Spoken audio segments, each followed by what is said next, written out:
त्रिमूर्ति भवन राष्ट्रपति भवन के दक्षिण में स्थित एक भव्य इमारत है जो कि मिनिस्ट्री ऑफ कल्चर के अधीन भारत के प्रथम प्रधानमंत्री पंडित जवाहरलाल नेहरू की स्मृतियां सजोए हुए है तथा एक संग्रहालय के रूप में विराजमान है। आइए जानते हैं इसका इतिहास क्या है। इस इमारत के सामने एक गोल चक्का चौराहा है जिस पर 3 मूर्तियां लगी हुई हैं। ये मूर्तियां भारत की 3 रियासतों का रिप्रेजेंटेशन करती हैं। ये रियासतें हैं हैदराबाद, मैसूर और जोधपुर। इन तीनों रियासतों के सैनिकों ने इजराइल में प्रथम विश्व युद्ध में अंग्रेजों की तरफ से युद्ध लड़ा था। इस युद्ध को इतिहास में हाइफा के युद्ध के नाम से जाना जाता है। इसी युद्ध में शहीद सैनिकों की याद में इस चौक का नाम हाइफा चौक पड़ा और यहाँ पर 3 सैनिकों की मूर्तियां लगाई गई जो कि भारत के 3 रियासतों हैदराबाद, मैसूर और जोधपुर का रिप्रेजेंटेशन करती हैं।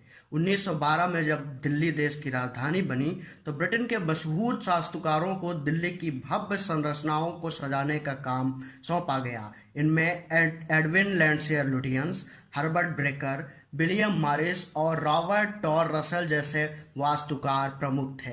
एडविन लैंडसियर लुटियंस ने दिल्ली में वायसराय हाउस, लुटियंस दिल्ली तथा लुटियंस और ब्रेकर नामक वास्तुकार ने पार्लियामेंट हाउस की संरचना प्रस्तुत की।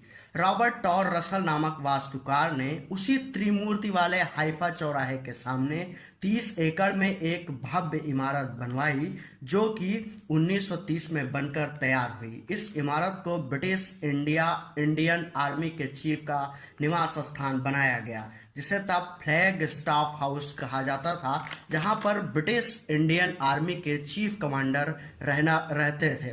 15 अगस्त 1947 को जब देश आज़ाद हुआ तो ये भवन खाली हो गया। भारत के प्रथम प्रधानमंत्री पंडित जवाहरलाल नेहरू तब 17 यॉर्क रोड के एक छोटे से मकान में रहते थे, लेकिन 30 जनवरी 1948 को महात्मा गांधी की मृत्यु या हत्या के बाद गृह मंत्री सरदार पटेल की आग्रह पर सुरक्षा के मद्देनजर इस बिल्डिंग में पंडित जवाहरलाल नेहरू को शिफ्ट होना पड़ा। इस भव्य इमारत के सामने वाले चौराहे पर लगी 3 मूर्तियों के कारण इसे त्रिमूर्ति भवन कहा जाने लगा। इस बिल्डिंग में शिफ्ट होने से अपनी मृत्यु तक तकरीबन 16 साल पंडित जवाहरलाल नेहरू इसी इमारत में रहे।